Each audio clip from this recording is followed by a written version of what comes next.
Hello, everyone. I'm Irene Strasser from the American University in Cairo, and I'm very happy to introduce to you our next keynote speakers on this day 10 of our conference, Michelle Fine and Puleng Segalo. Puleng Segalo graduated from the City University of New York and is currently head of research and graduate studies at the University of South Africa and co-chair for the Social and Community Psychology Division of the Psychological Society of South Africa. The role she performs with various professional bodies has resulted in her involvement with many innovative research projects, and these efforts have resulted in several awards, including the 2014 Women in Science Award, as well as the UNISA Principals Award for Excellence in Research. Puleng has been invited by the National Research Foundation to serve as one of its role models for young researchers and is actively involved in a national youth mentoring campaign. Michelle Fine is a distinguished professor of critical psychology, women's studies, American studies, and urban education at the City University of New York's Graduate Center. Michelle studies social justice or social injustice and how it's negotiated by those who pay the most serious price for social inequalities. She does research in public schools, prisons, and other communities using qualitative and quantitative methods and a feminist and post-colonial theory approach. Michelle was visiting scholar at the University of New Zealand in Auckland and a Fulbright scholar at the Institute for Arab Studies at Haifa University, and has received numerous awards, among others 2013 American Psychological Association Award for Distinguished Contributions to Research in Public Policy, and then the 2012 Henry Murray Award from the Society for Personality and Social Psychology of the APA, and 2010 Social Justice and Higher Education Award from the College and Community Fellowship for her work in prison. Michelle has published a number of important books and articles, one of it being Just Research in Contentious Times, Widening the Methodological Imagination. She advocates in this for a radically participatory approach to research, and that particularly so in our research as scholars, the personal is political. Doing research with and not about people, that is what we learned from both Michelle and Puleng's work, and that we cannot stay in the ivory tower, be it our offices on campus or like right now, our virtual offices. That we cannot speak for others on behalf of them, but doing everything we can to make sure that many, many stories are heard. So from Egypt, which is geographically somewhere in the middle in between the US East Coast and South Africa, I'm very happy that you're with us today. Puleng and Michelle will engage what they call a doubled conversation between South Africa and the US about gender-based violence and about the curious epistemic silence, even in critical psychology, about gendered and racialized violence as a deep sedimentary layer, transnational and transhistoric of inhumane existence. Thank you for coming, Michelle and Puleng. Thank you. Thank you. Thank you very much, Irene. We really appreciate that kind introduction. And we would like to thank everybody who has joined this conversation right now. And so I'm going to be having this conversation with Michelle. So just jumping right into it, through the lens of decolonial feminism and drawing from Maria Lugones, in our conversation today, we hope to each tell a story of devastation and radical possibility as a parable for how the crisis we're currently experiencing makes evident the gendering of violence, especially Black women, and yet how natural and enduring it is. A constant moan in South Africa, in India, the US, among the Native women in Canada, and other places around the globe. Drawing from critical race philosopher Charles Mills and his writings on epistemologies of ignorance, we will consider how and why this devastation is not yet worthy of sustained attention in policy or critical psychology, even as racial gendered violence against women saturates and organizes government, colonialism, racial capitalism, the military, homes, relations on the streets, in children's cartoons, pornography, and schools, with rarely a mention, except periodically to note, as if surprised, the spikes which serve to obscure the chronicity and what Michael Bilek might call the banality. And so I would like to give over to Michelle to give a broad introduction and overview of our talk. Thanks, Puleng. Thank you, Martin and Irene and the coordinators of the conference. I have to open by asking, how do we begin a conversation without acknowledging the brutal murder of George Floyd in Minneapolis by white police officers, and then journalists trying to cover the story being arrested? I Can't Breathe has become a national anthem in the United States. How do we begin a conversation and ignore a video gone viral of a white woman investment banker in Central Park calling the police on a black man bird watcher, claiming he was threatening her life as he taped the interaction? How do we partition these moments, even in psychology, as if they were ruptures in an otherwise fair, democratic, multiracial nation? In preparing for this talk, Puleng and I wandered from racial capitalism to Cuban doctors arriving in South Africa for COVID, to women students forced back into their homes, to worries about her mother in the township, and worries about the White House in this country. Our conversation has been rich because we dared to theorize across lines of power, between the global North and South, among friends, to address an always bleeding rip in our collective humanity, gender-based violence, a sedimentary layer of human existence, like white police killing black men and women in the US, like children locked in cages. In our life, this is the everyday. These have become the unthought knowns, as Ruth Ellen Josselson reminded us, carried affectively in our flesh, but inaccessible to language. Puleng and I are long friends and colleagues. We've written together and imagined a world quite different from the one we're in. We draw from each other's ideas with joy. We grow every time we speak and meet and write. We have been each other's students.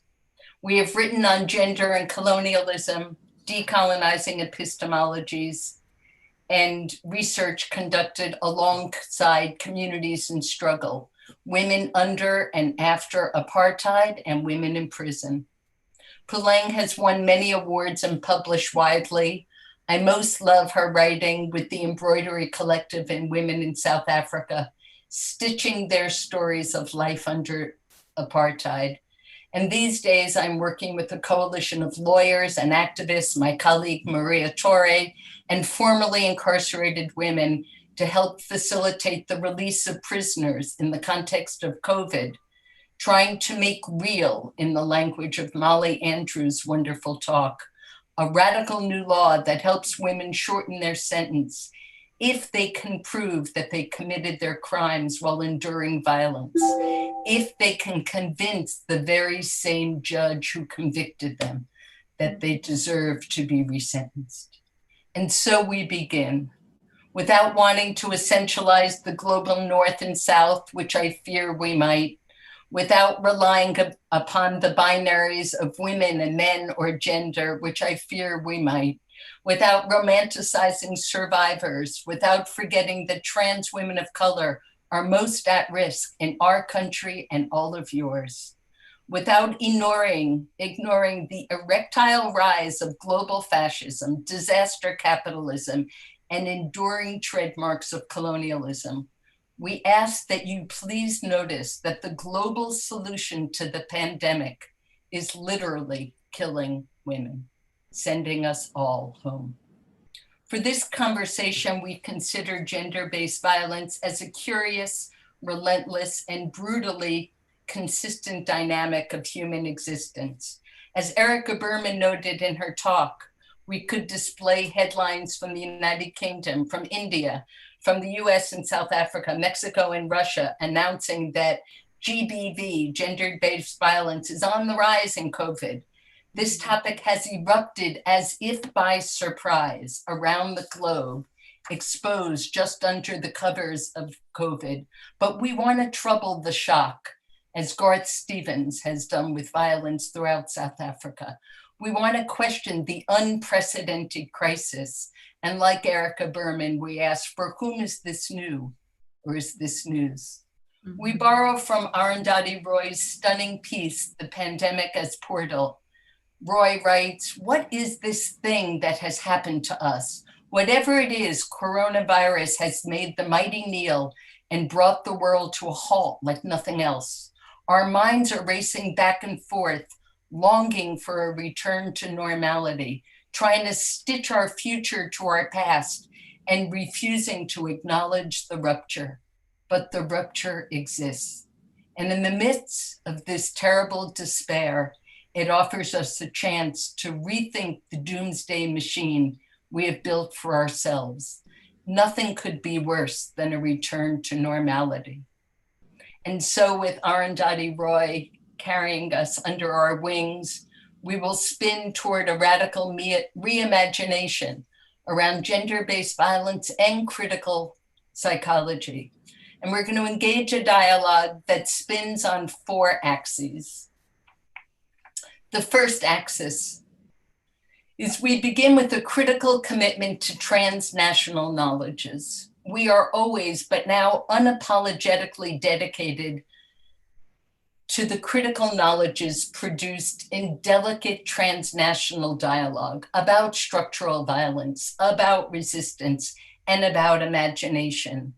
Boaventura de Sousa Santos references the domination of the global north as epistemicide in his book on the epistemologies of the South. Puleng and I know we tread across dangerous power lines as we dare to engage this conversation, always attentive to the fact that the ideas of the global north have framed the conversation, the journals, the questions, the categories, the epistemologies, the methods, and the solutions. We dare together to try to find circuits that link our spaces without flattening our differences or the issues of power.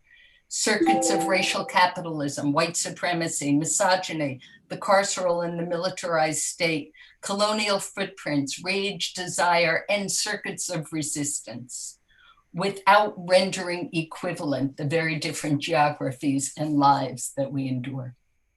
Secondly, we want to insist on re-theorizing the home and intimate kin relations as a site of structural violence and resistance. Somehow the home and intimacy has fallen off the plate of critical psychology as we attend to the state and the market. Within psychology, there's an eerie and forced silence around home and privatized, intimate, usually hetero family relations as a system of social organization, but not only hetero family relations, but largely ignored in psychological theory and inquiry is the domestic sphere, the private space, except clinically where it is privatized again. Many of the wonderful talks at this conference have drawn on writings about global capitalism and neoliberalism as if politics lay in a struggle between the state and the market, which of course politics lives there, but also in the private, intimate zone. Frida Haug has written, we must theorize this privatization where COVID makes so visible that the presumably private sector of home and intimacy is actually a swelling, throbbing third space, deeply under-theorized, where care and solidarities, yes, but also brutality and property rights and bodily rights and violations can be found, where needs and dependencies flow toward the gutter, where shame metastasizes to protect the secrets, where women and persons who identify as femme largely pick up the ashes wrought by structural violence, even as they enflesh the lashes of intimate violence. Third, we must confront how does psychology as a discipline, now even circulating in popular culture, how do we reproduce what Mills and Alcoff have called epistemologies of ignorance and privilege? Like Thomas Teo's writings on the popular but also scholarly production of the subhuman, we're concerned that epistemologies of privilege and ignorance in psychology treat acts of racialized aggression, gendered aggression as ruptures, or as nouns, the battered woman, rather than a sedimentary and persistent layer of trans-historic and transnational life. And fourth, we're interested in epistemologies of resistance and solidarities, the radical knowledges that are produced in struggle, in solidarities, and in the imagination for the not yet. We ask our critical friends to widen our lens, to document, but also cite the knowledge produced on the ground in social movements through what Ian Parker called viral resistance, transnational solidarities. And so we'll structure this conversation about gender-based violence as one circuit that cuts across time space from the White House in the US to townships in South Africa. And we'll speak to the issue through the decolonial feminist lens of Maria Lugones. But we want to be strategically curious about why gender issues or Black issues or the global South tend to be treated as special or marginal or not theoretical categories, why the global South has been almost absent from the lineup of speakers for this wonderful conference. We want to be lovingly critical of critical psychology, that when we theorize broad dynamics of injustice, we leave the topics and scars left on the ground, the broken bones stuffed into fragile households, tended mostly by women, resisted by girls, women, and trans people. These topics are vulnerable to sliding off even our screen. We turn now to Puleng. So Puleng, can you unpack decolonial feminism as the lens that we are bringing to this conversation? Before delving into decolonial feminism, Michelle, I want to take a brief step back and engage the importance of the process of decoloniality more broadly. So decoloniality as theory, decoloniality as epistemology, and as an approach that assists us to make sense of challenges that continue to confront us as humanity as a result of coloniality. To decolonize, for me, is to untangle the knots that suffocate us and make it difficult for us to breathe. You've mentioned quite a number of challenges and issues that we face as a result of COVID-19 that we're currently confronting, and that, for me, should not be understood in isolation. It forms part of the perpetual issues and challenges that confront us as communities, as societies on a daily basis. And this is part of the process of coloniality. It is to release the shackles that bind us to this coloniality. And so to do this, we need to confront colonial legacies and their dark forces, because colonization has made us strangers to ourselves. And here I borrow from Chabani Manganyi's articulation that the process of making strange is that it's complicit in the process of making people turn away from who they are by labeling and categorizing them.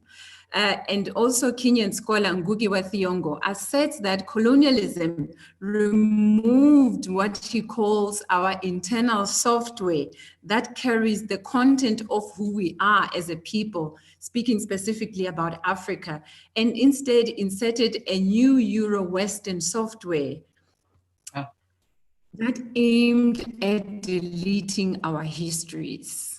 So what the Yongo does in his work is to urge us to delve in the quest for remembering. So going back to remember our histories, to go back to the ways in which we used to do things and understand things. But also he urges us to remember our fractured souls, our fractured lives, and remember the forgotten and erased histories and relearn our humanity.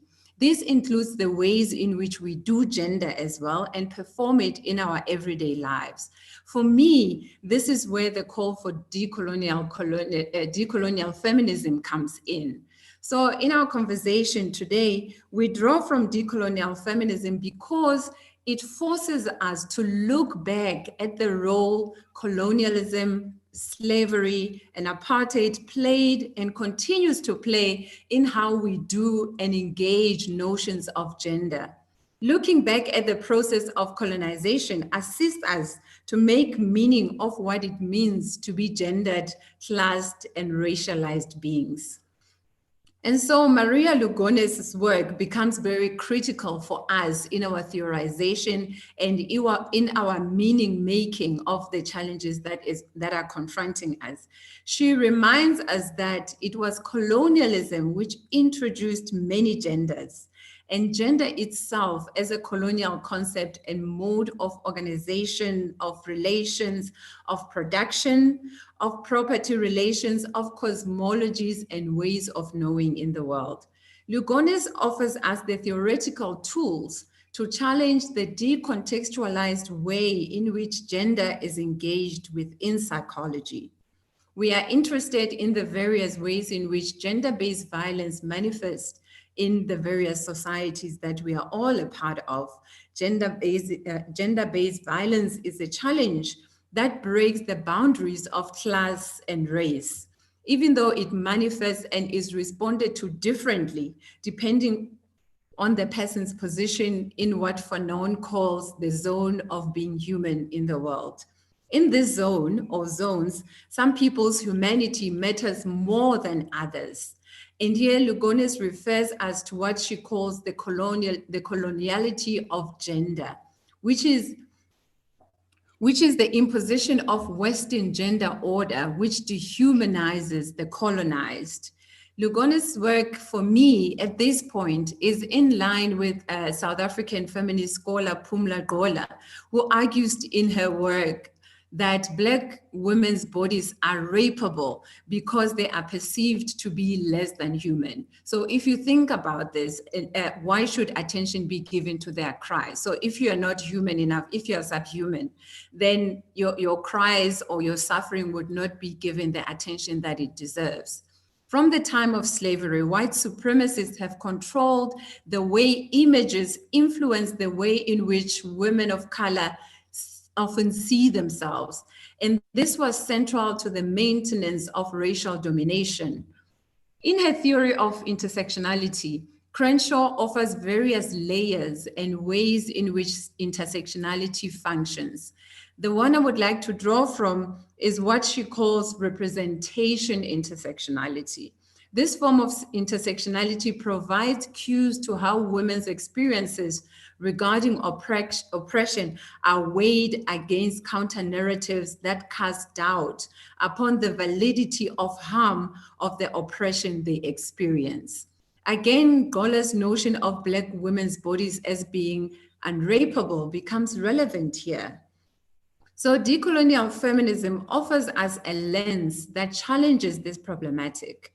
It is an approach that calls for the rehumanization of Black and brown bodies, of women, and a move towards anti-racist, anti-heteronormative, and anti-gender normative and anti-capitalist project. It further offers a platform for Indigenous people to have a voice and speak back against colonial legacies that continue to dehumanize them. So borrowing from Runyan, we argue that decolonial feminism seeks to denaturalize this dehumanization and instead call for processes of regeneration, revitalization, remembering and revisioning and imagining a life that takes seriously indigenous ways of connecting, indigenous ways of relating and being in the world. It requires us to echo Evan Tuck and Morrell's call to acknowledge that indigenous communities' concerns are often not about achieving formal equality and civil rights within a particular nation state, but instead they are concerned about achieving substantial independence from a Western colonial state. This would mean people achieving independence on their own terms. Lugones offers us a lens that reminds us that we need to understand the organization of the social so as to make visible our collaboration with systematic racialized gender violence, so as to come to an inevitable recognition of it in our maps of reality.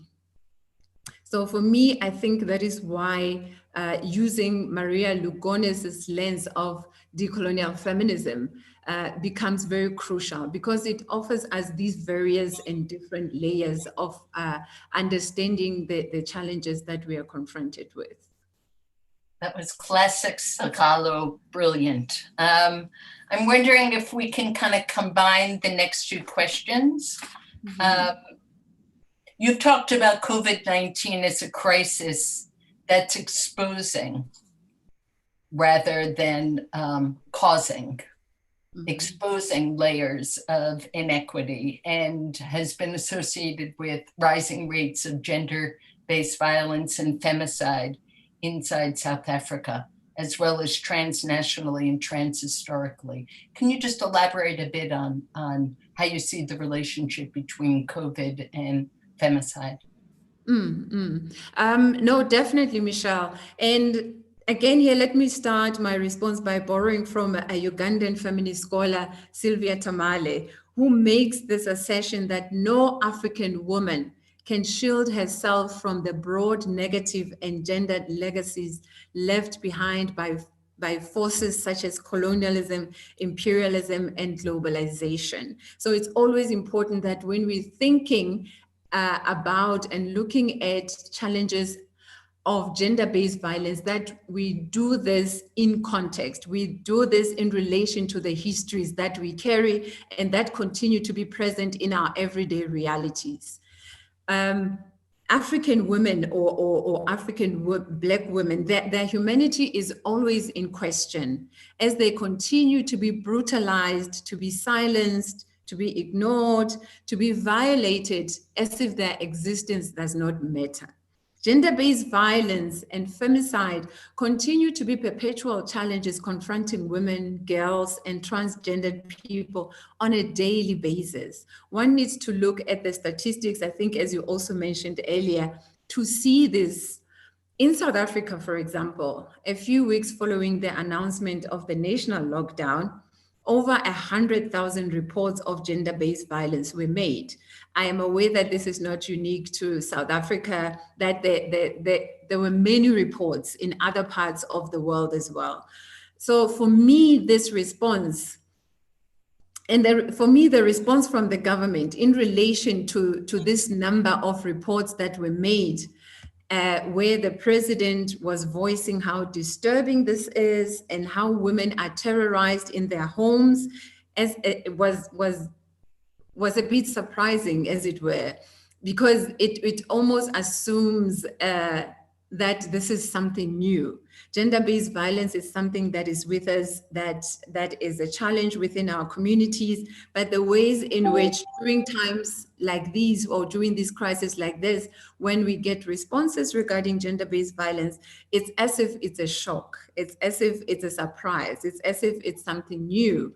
And that becomes a challenge. And for me, it highlights the mammoth task that still lies ahead. These reports were exposing what women experience on a regular basis in their homes, in their communities, and the society at large. Such reports as I indicated, we're not only limited to South Africa, but other parts of the world as well, making visible or reminding us that gender-based violence is a global challenge. It's a global issue.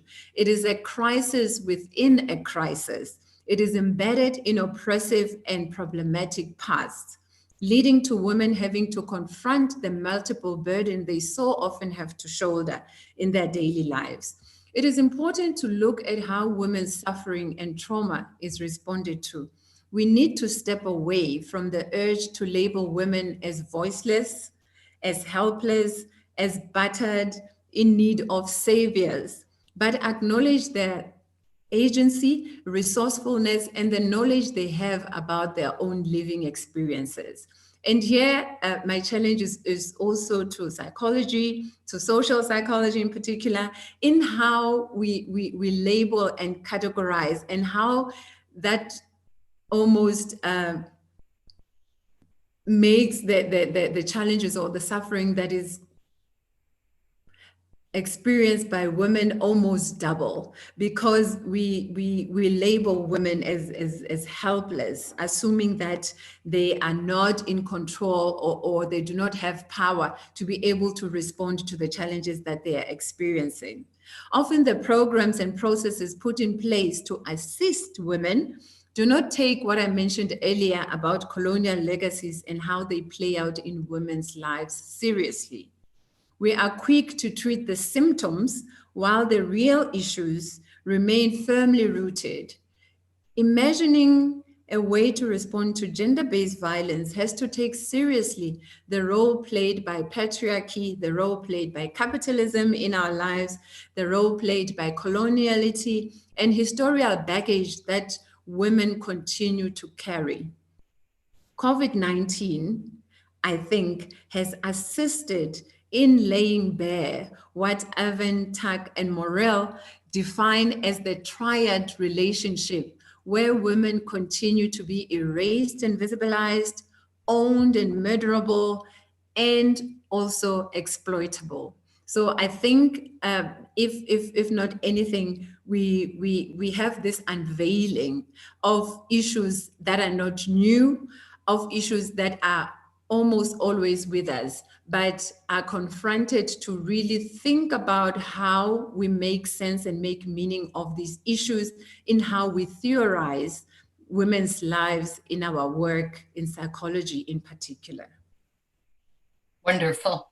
I am aware we probably have 10-ish minutes, so there are 3 other questions that you could be brilliant about. So I'm gonna let you choose where you want to enter. One is about methods and epistemology and how you think about that with respect to gender-based violence. A second is that you have been pretty insistent that we never talk about violence without speaking about resistance and creativity. And so I wondered if you wanted to comment on that. And the third is your reflection on why these transnational conversations matter. So educate us. Go ahead. I think it's always important that when we talk about suffering and when we talk about oppression, it's also important at the same time to make room and make space for the ways in which people survive, the ways in which people resist, and how those are equally important to include in our theorizing, so that we make space for acknowledging the knowledges that people already have, the methods that are already there in the communities that people use and draw from to be able to survive in moments of suffering, in moments of oppression, in moments of being invisibilized. And for me, this has always been important in my own work as well. And I will make an example from the embroidery project that I am very passionate about, and that continues to be my life work. So the women that I work with in the embroidery project, where we use embroidery to speak back, use embroidery to sort of provide a picture or a reflection or a mirror of the everyday lives of women in our communities, using a method that women find familiar, something that forms part of their lives, where women knit, women make embroideries, they use cotton and thread in many different ways. But in this work in particular, using needle and thread to tell a story, or to tell stories of survival and resistance and how people move in the world. So the women I work with acknowledge their suffering and the various forms of violence they experience. However, they at the same time show how they resist and build survival strategies through collective remembering and reimagining. They do this through what I've already mentioned, a visual art form called embroidery. They show in practice through embroidery how decolonial feminism can be possible through advocating for love and care, where one's humanity is embraced first and foremost. So the stories are not only about doom and gloom and suffering, but also possibilities and care and love and desire. Through these visual methodologies like embroideries, there is space for participation. The making of personal and collective embroideries empower and give voice to those who may otherwise not be heard. They offer a different approach, if you will, that takes seriously the women as knowers. In addition, the methodology provides the women with the opportunity to produce images that allow them to portray what is often difficult to express in words. And so these images lend themselves to multiple interpretations, moving away from that idea of the universal way of knowing or universal understanding of the world, and ways in which people make meaning of it. So the past, the present, the anticipated future can be weaved together in this form of art, thereby showing the interconnectedness of existence. Histories, the present, anticipated future can all be weaved together in a single story. Their work highlights how people cannot be understood in isolation, how individual experiences are interlinked with the collective, and how the public is linked to the private. So this perpetual shock, like the one we're experiencing now, where gender-based violence in the times of COVID-19 is perceived as a surprise, would not be so shocking if serious attention was paid to the complex ways in which gender-based violence is linked to the past and the present, the public and the private. So through their embroideries, the women thread cumulative violence. They thread nostalgia, oppression, desire, and fear even. So exploring their work, exploring the embroideries, we learn how much structural violence transforms everyday constructs, including people's mobility and freedom. So a decolonizing and critical psychology at this historic moment, an uncertain moment of confronting challenges linked to COVID-19, has ethical obligations to invoke a justice of redistribution, of recognition, of refracted through an intersectional lens rooted in an epistemology of desire and struggle, and focused on a new imaginary of solidarity and justice. We need to look within our communities and look at the work that is continuously happening in our communities. And so I would like to link this to the importance of doing the work we do, not only where we are situated, but also across contexts as well. Using me and you as an example in terms of us doing the work that we do, me being based here in the so-called global South and you in the North. It is important, I think, to do such work because we do not only have to look within, but we also need to look without as well and learn from each other. I think this conversation we're having is our way of showing critical solidarity. We are attempting to generate an opportunity for dialogue and acknowledge sharing for multiple sides. Transnational conversations are important because they assist us to find possibilities for solidarities, for justice and care across various locations. And using Naga and Swal's words, our differences and similarities are interconnected via historical legacies of imperialism and current practices of globalization that reproduce neo-colonial relations of domination and subordination. So in both the global South and the global North, it is the Black and brown-skinned people who continue to be invisibilized, ownable, and exploitable. So creating this pathway where we can have conversations with each other is critical, as it offers us avenues for creating webs of care, interdependent connections, and even collective reimagining. So. Perfect. I think we will close. I will make one thank you to you, and then open, I think, to questions. You know, in Ian Parker's talk, he referenced a kind of sweet globalization and a vicious globalization. Those are my adjectives, but the kind of solidarities you speak of, and particularly the thank you for educating us about African writers, probably most of us have not heard of and probably have never referenced. And yet they speak, and you translate them and import them into this conversation with both a deep specificity and a resonance.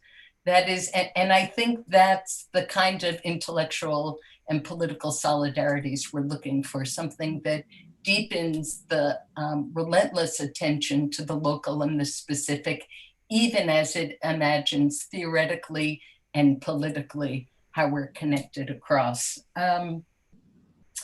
I will never forget colonial software, and I thank you, Puleng, for an amazing conversation. And Irene, thank you for allowing us to build this keynote as a conversation.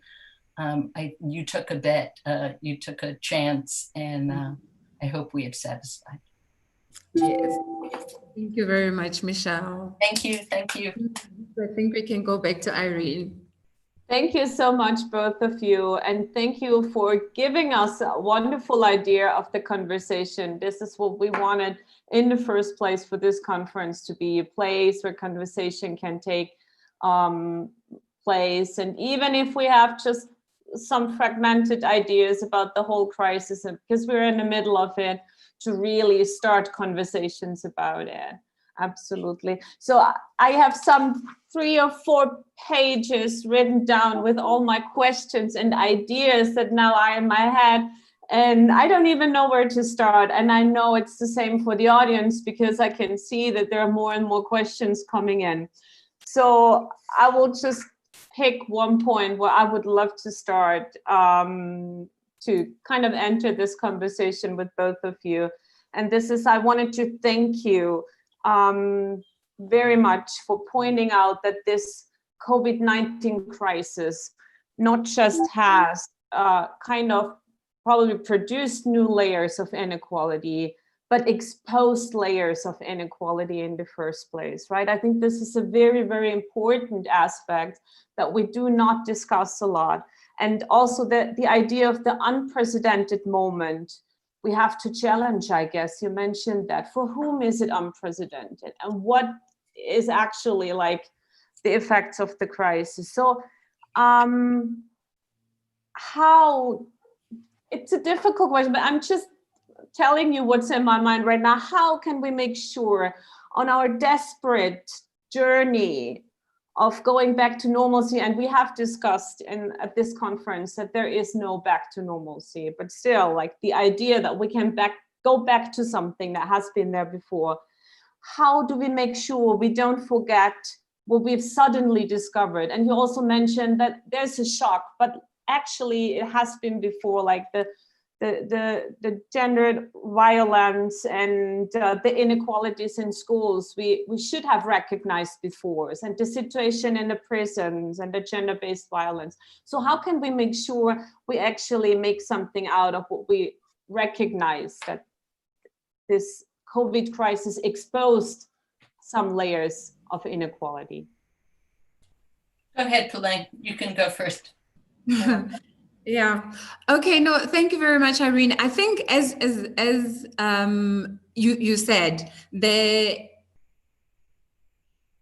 the way in which we're going to be moving forward from this moment, or what this moment has assisted us with, is that it has really made visible some of the issues that continue to be part of our lives, the challenges and struggles that continue to be part of our everyday lives. You know, I looked at the statistics of gender violence or gender-based violence in South Africa for the past couple of years, and looking at 2020. So one sees that the challenge or the problem is something that has always been there. And now what COVID-19 did is that, because we are confined to our home spaces, we are confined to our homes, that makes it difficult for people to be able to seek help or to seek assistance.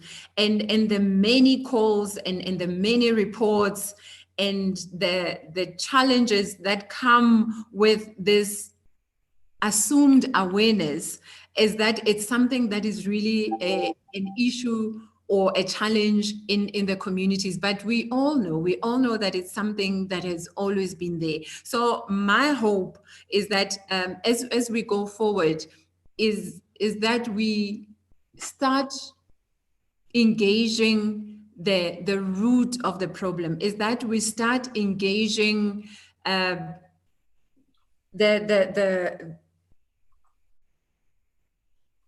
how can I put it? It is that we start taking seriously some of the layers that are connected to the challenges that are part of gender-based violence. That it's not because somebody was drunk, or it's not because it was just a dispute between people, but acknowledge the historical, the colonial, the structural issues, and take them seriously if we are really going to be able to respond to the challenges that are confronting us. And this is a challenge for us as scholars. This is a challenge for us as people doing the work in the communities, in terms of how we theorize, in terms of how we make meaning of this work, that we should challenge ourselves and take seriously what this moment has exposed, take seriously what this moment has made us to see or to be confronted with. That it's important that when we do our work, we need to do the work responsibly, because we carry that responsibility, and that we need to do this work with humanity in mind and the importance of humanity, and also acknowledging that issues of gender are not only about men and women, but they're actually structural, they're historical, they're based not only on patriarchy, but they're based on deep-rooted colonial legacies that are still with us, and those need to form part of how we make meaning of the issues that are confronting us now. Yeah. Can I add, or do you want to go to another question? No, please go ahead. So I think there is no vaccine currently for racial injustice. There is no vaccine currently for gender-based injustice. Mm-hmm. All we've got is the capacity and the obligation to speak, to resist, to organize, to vote, to protest. Mm-hmm. And for those of us in the academy to speak about structural violence and resistance, and not, particularly in psychology, not to psychologize these issues as small ruptures in an otherwise easy life. So we can expect the reaction to all the crises we're now confronting to be disaster capitalism. That is, somebody's going to make a lot of money and enter and sell solutions. And we can expect a rise in police and militarized violence. And we know who's going to pay the price for both of those. Yeah. But then we have to ask the questions, how do we build a world that might be otherwise? Some of that is circulating other ways of imagining. Some of it is embroidery. Some of it is fighting for policy. The work Maria and I are doing, we're aligning ourselves with this incredible legal strategy, this law that says any woman who committed her crime while she was experiencing violence can now have her case retried. So we're working to figure out who are the women on the inside and how do we get them. But those women are saturated in shame, right? There's a deep psychological question inside prisons. And so then how do we develop educational strategies, organizing strategies? I think sometimes in psychology, our notions of protecting and not talking, even I have advocated, let's not talk about damage, let's talk about, resilience and resistance. By so doing, I think, and Puleng was one of my teachers on this, by covering up the consequences of structural violence, even the intimate consequences, we reproduce the silence. And so I guess I would say we can anticipate the ways in which people are going to try to contain COVID and not deal with race, class, gender, immigration inequities. We've got to resist that. We've got to use the academy as the space of responsibility, responding to and alongside communities in struggle, engaging research with and for and by communities in struggle. And as Puleng was suggesting, kind of decolonizing our notions of who has expertise, what are the methods, who has access to the data, who owns the studies we're engaging in. And as so many of the talks for your conference did, I wrote to Ruth Ellen Josselson afterwards, her talk created like a holding environment for us to hold the anxiety for a moment, to imagine what's our responsibility looking back and looking forward. That's also a project of the Academy, to offer art and poetry and writings that help people make sense of the present moment. But we can no longer be passive, nor can we be complicit in acting as though these are just unusual events. We need to be teaching about gendered violence and police killings in 7th grade in history classes. Apparently the 1918 flu epidemic is not like in our history books. We tend not to talk about difficult times, but if we could get everybody who's participating in this conference to raise their hand, have you experienced intimate violence? Have you witnessed it? Have you perpetrated it? Most of us would have our hands up. So we can't act like it's an unusual moment in history. Yeah. I would like to quickly stay here for a moment before I go over to the participants' questions. So you're saying like the individualization in psychology, right? And the pathologization of phenomena that are like on a more systemic and societal level. That's what we are facing as a crisis and as a constant crisis also, right? So maybe also like the very simplistic, appealing slogans that are out right now, like stay home, stay safe. It's as simple as that. Or we're in this together. That probably covers more of the diversity and differences that it makes us like wanting to be and stand there in solidarity, right? So I think we should like trash that and adopt new slogans as our signatures, like otros mundos son posibles. And that's like, there's a reason why this is not in singular, but in plural. Other worlds are possible, right? Yeah. So do you have any ideas? How can we get to that starting point of really engaging within our communities or within other communities? And I really like very much to picture you like this image of not teaching each other something, but being each other's students. How can we make ourselves each other's students and really learn of the variety of experiences and strategies for resistance out there? How can we start this?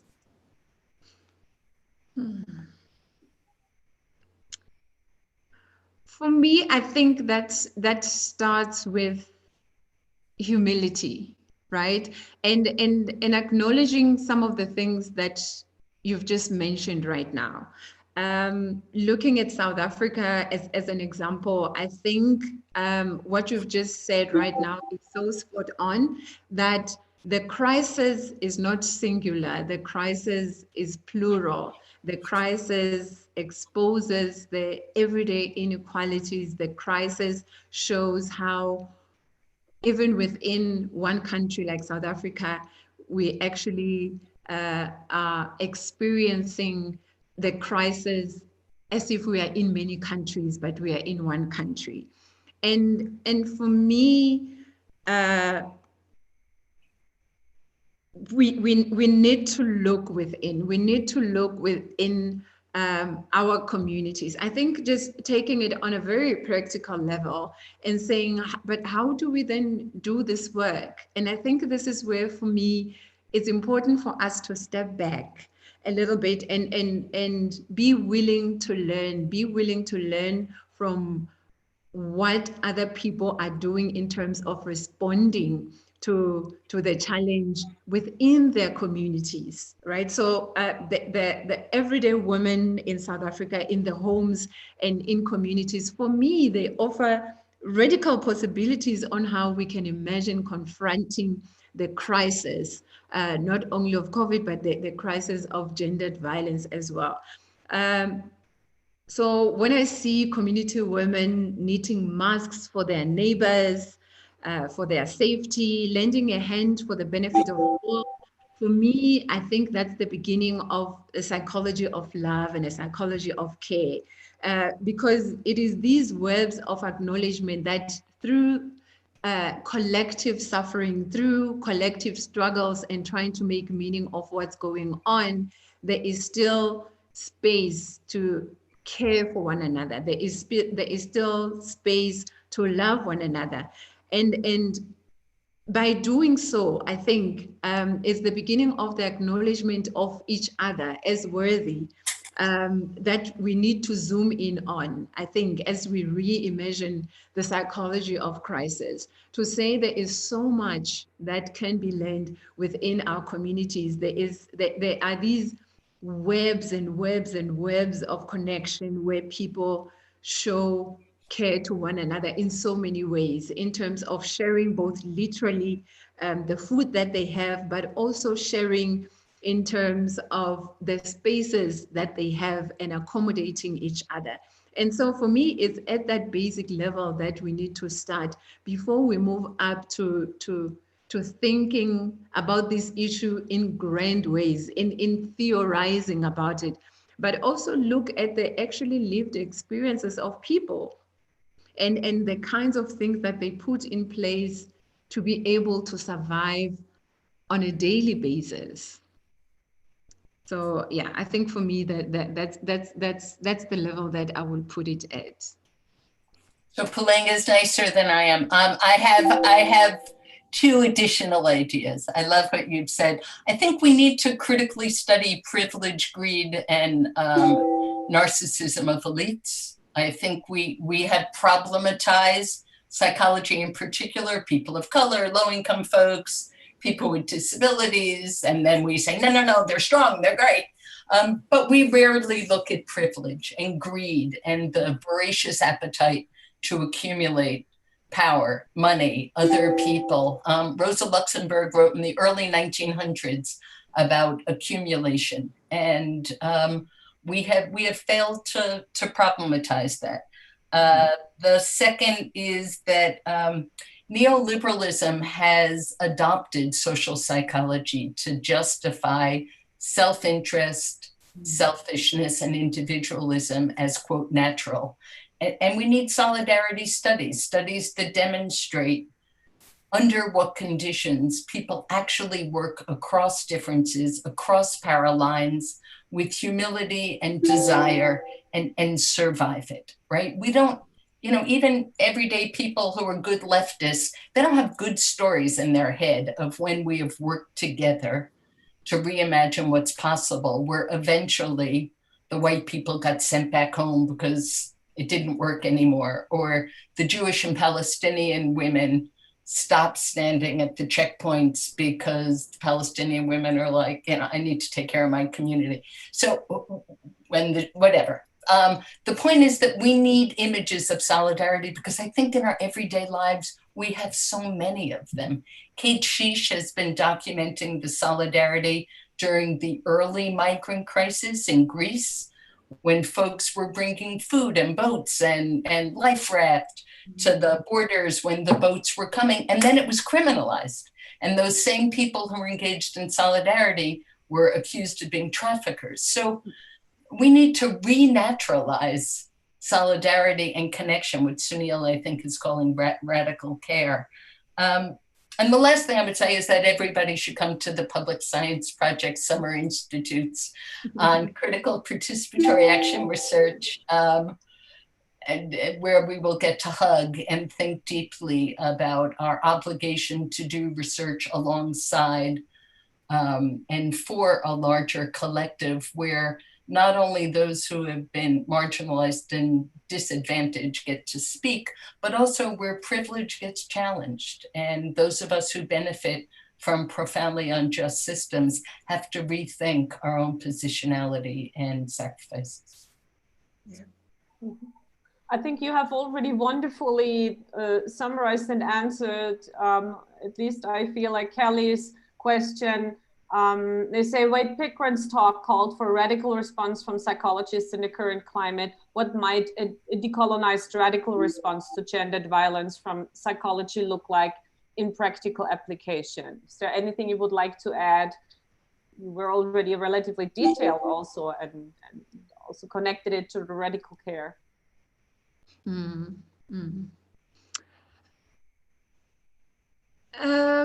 I think when we're looking at ideas around gender, ideas around the role or place of women in society, and how that has always been defined from this imperial colonial way of understanding how people relate to one another has always been a problem. And I think as part of what I said when I started with the talk, it's important for us to historicize the very idea of gender, because the way in which people relate to one another also influences their behavior and how they're going to respond to issues that are confronting them. So I think in addition to a decolonized way of looking at gender, it's also important to also look at the context wherein the particular form of gendering, or the way in which gender is being performed, so that the particular context also needs to be taken into consideration as well. Hence, it's important to historicize, to actually go back and relearn the way in which people related to one another. So moving from this gender and that gender, but centering people's humanity first and foremost. I come from a community or a culture where my role as a human being is determined by the relations within family. So I can at any given moment play the role of being a father, and that means carrying certain role within the family or within the community. And being a father does not necessarily mean that you are a man, because of the problematic of these gendered ways of the way in which colonialism has defined gender over time, that it's important that we need to center people's humanity first and foremost. And that will contribute towards how we treat each other as human beings. And that for me is what the process of decoloniality or decolonizing gender becomes very important, because it forces us to take a look back. It forces us to go back to relearning, understanding, connecting with our histories, our past, our cultures, our worldviews, and then drawing from that, that may assist us to be able to engage with each other in the current moment.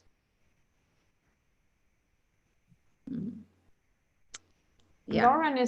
Thank you. Lauren is asking, academia and academic psychology reifies patriarchy, misogyny and white supremacy, in part by making it extremely difficult for low-income people, disproportionately women and people of color, to enter and change the narratives. When included, marginalized people are studied rather than lifted up by being given access to academia itself. How can we tear down the colonialist nature of academia from within our classrooms? Ah, that is such a brilliant question. I think that is such a brilliant question, because it speaks to academia as this ivory tower. It speaks to academia as this exclusive club. It speaks to academia as a space that accommodates only the selected few, those who can afford, those who've had privileges of getting access to an education that prepares them for what the university wants because of the way in which it's structured. I personally am a product of what she's talking about, because I went into, the university coming from what in South Africa we call the township, and entering the university immediately removes you from your community in so many ways. So you've always been a part of the community. You've always been looking at your culture, your family, the ways of doing things in a particular way. And as soon as you enter the university, it's almost as if there's a switch that happens, because now you start studying, you start reading about theories that all of a sudden makes your community deficient. It almost makes your community problematic. It almost makes your community lacking in so many ways, that there is something that needs to be done for that community. And what academia does is that it often does not create a space for the possibilities that are there within communities. Often when we go into communities or into townships, in particular in South Africa, it's always going there to go and help, to go and make something better. But almost never really. We go with the aim of learning something. And that's where, for me, the problem is this assumption that people have to be taught something, assuming that they don't have the knowledge, they don't have their own ways of doing things, that something has to be imposed on them.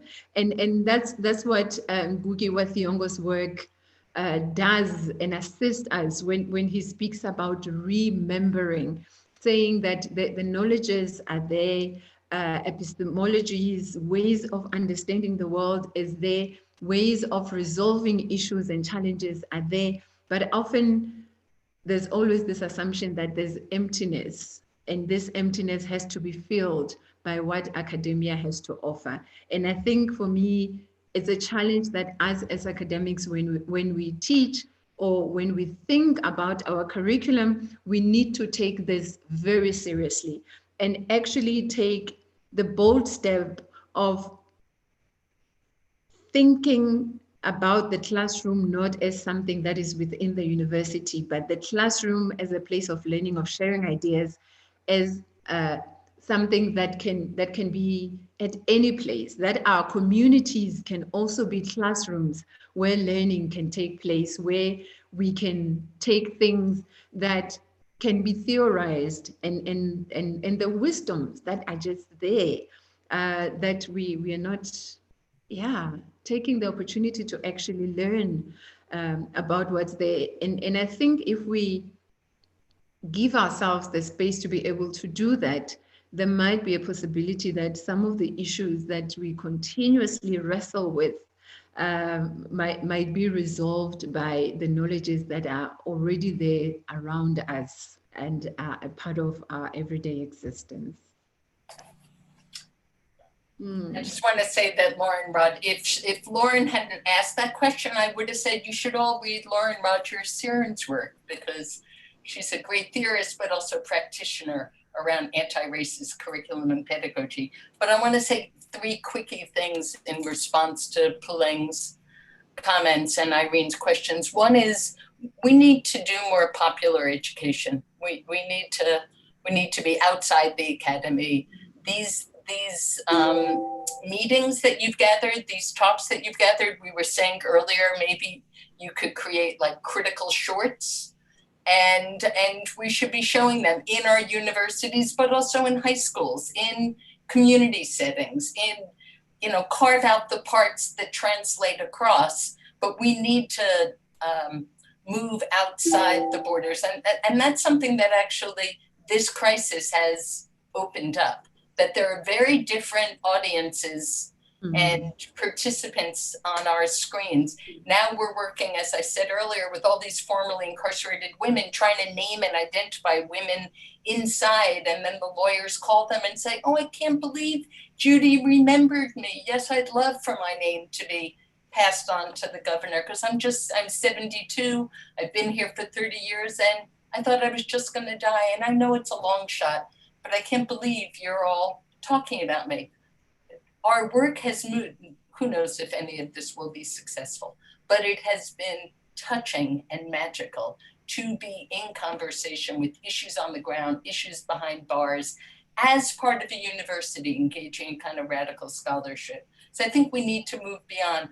Lauren, I think there's a big question now for clinical and counseling students who are having a very hard time with supervision by more conservative, usually white, but not only white, academics who are telling them what to do and how to handle their clients. And it's not the field I'm in, but taught a course this semester where I got to work with a lot of students who are encountering terrible issues in supervision. So it's not just in the research in the classroom, in the teaching, but if we're going to create a generation of anti-racist, multicultural clinicians, counselors, we've got a lot of work to do. And the third is just, people should look for Yasser Payne's dissertation, P-A-Y-N-E. He did a participatory action research with Black men who lead a street life in New York City, because he grew up on the streets, and just as Puleng said, he was shocked at how the academy talked about men who led a street life, that they were over-sexual and always beating up women and had 1 million kids and were misogynist. And he brought in men from the streets who were his co-workers. He paid them. They were the researchers. But in their training, Puleng, they read how the academy talked about them. And Yasser invited me to one session, and they just laughed. They were totally offended, but mostly they just thought it was, the academy creates cartoon characters, 2-dimensional figures. And they were like, who buys the turkeys during Thanksgiving? Who buys all the kids in the neighborhood the Christmas gifts? And I wish I had as much sex as they say I'm having. It was a kind of fascinating confrontation with the academy, in a way where the participatory, what he calls street participatory research, was a way of taking back the canon. He had one chapter, one literature review that was academic literature, and one that was spoken word and hip hop. And he treated both canons as seriously. So I do think we shouldn't only be focusing on the academy, but I think we've really got to transform our practices. Yeah. Thank you so much. We are almost running out of time, but I would like to ask one last question. Casey is saying, it was a great dialogue, thank you. Do you think there is a way forward that doesn't rely so heavily on participatory community-based methods? Are there other methods of co-creating knowledge which support connection and critical solidarity across multiple sites around the world? And maybe I might add something, as somebody who's doing participatory action research herself, and we have our own community psychology master's program at the department. How can we do that kind of research, participatory research during these times of lockdowns and people feeling very much more disconnected?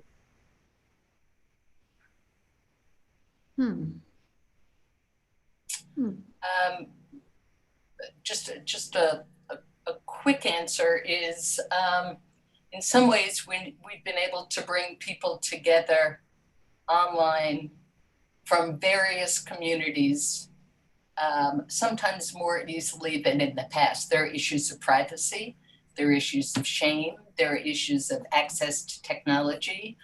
I know students of ours who are just teaching queer psych.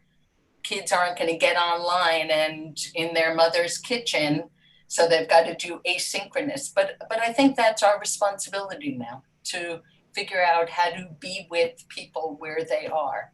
And my younger son is a teacher for 261 very low-income kids. And teachers are inventing strategies to be in relationship in impossible times. And it's quite gorgeous to watch, but that's our challenge. If we only take the low-hanging fruit people, those of us who can work at home, those of us who have easy access, we will reproduce the kind of privilege individualism that psychology so suffers from. I don't know, Puleng, you get the last word. Yeah, no, I think it's again, it's what the crisis has done is that because we are on lockdown, because we cannot move around, because we can't interact in the way that we usually interact in, and I guess linked to Casey's question on but what else can we do beyond participatory action research? I think there's always an opportunity, and each and every moment offers us that chance to really be creative and to think about other ways in which we can make these connections and other ways in which we can reach each other and connect with each other, and also just acknowledging that there are possible and varying ways in which we can still create knowledge. Like the example that you gave, Michelle, of your student Payne who used poetry, for example, as a way also of creating knowledge, and people also putting their issues across. One of the issues or challenges that we have right now in South Africa as part of lockdown is that while we can still have funerals, it's very limited in terms of how many people can go and attend the funeral. That has created a huge challenge, because in most of our communities, our African communities, the sending off of somebody is something very sacred, something very, very important, where not only family or close family members, but people, even in other parts of the country, travel all the way to come to the funeral. So it's usually a very big affair, which involves a lot of things, like, for example, the slaughtering of a cow, because of the significance in terms of rituals of what that means to lay somebody to rest, because of how we understand life is not starting when you are born and ending when you die, but then time is cyclical and not something that is fixed. And so it's been very difficult for people to make sense of how to have that farewell, how to say goodbye to somebody without actually going to their funeral, to be able to say goodbye and see them.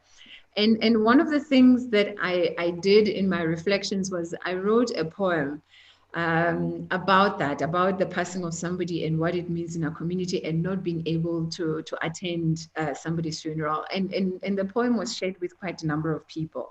And just some of the responses spoke to that idea of what happens when people are unable to get to a space where they physically go to a funeral. So I think when we think about how can we make meaning, how can we still remain connected, we just need to be creative in terms of how we can still connect with each other. And I think what that poem did is allowed that space for some people, because a number of the people that actually read the poem had a bereavement in the family, and that poem resonated with them. And so I think there's always that opportunity to think about ways in which we can think about various methods of creating knowledge, of connecting with each other during this crisis, but also as a possibility of how this can continue even beyond this crisis. Because when you think about Zoom meetings or Skype meetings and other similar type of meetings on social media, it's very limited, and not everybody has access to that. Not everybody can be able to connect through these mediums.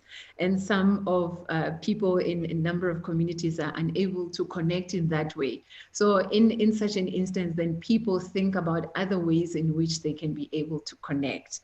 And those types of connecting are also very legitimate. Because they bring meaning to people's lives in those moments that they're connecting with each other.